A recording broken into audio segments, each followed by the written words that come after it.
Hi everybody, this is Ranger Poole from Parker River National Wildlife Refuge, and right now we're down here at the boat launch, which is opposite parking lot 1, just inside the refuge entrance.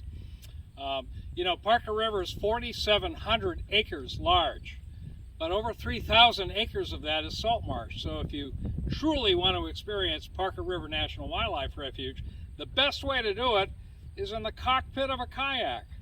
So we just wanted to spend a couple minutes talking about kayaking safety.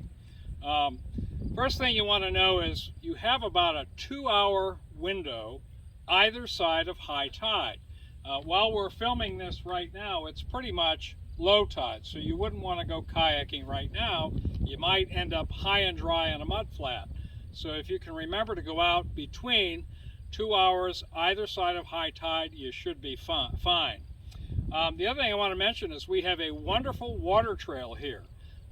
Over in the kiosk, which is over to my right, there's a little dispenser box, and you can pick up a copy of the water trail right there. You can also download it from the Parker River website. There are 2 segments to the water trail. They're out and back. There's no loop. I recommend the orange if you want a quieter saltwater creek. Now I say quiet.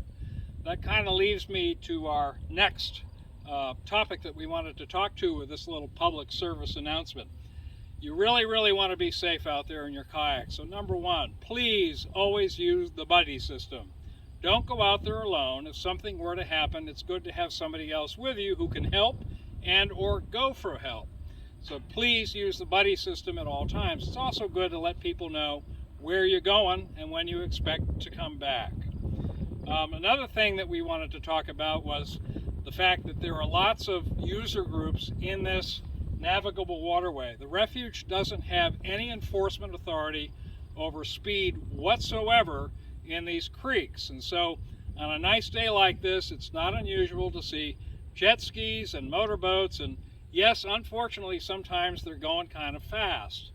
So just know that the refuge doesn't have any speed control or enforcement authority over what any of these powered vessels are traveling at.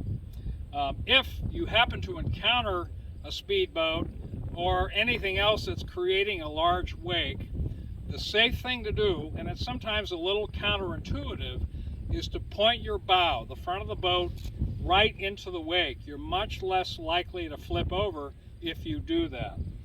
So those are a couple of quick tips about kayaking the salt marsh here at Parker River National Wildlife Refuge. Again, the water trail is a great way to get out there and back, not get lost. And because you won't be anxious about that, you'll really get to connect with nature and really experience the refuge on that really important level.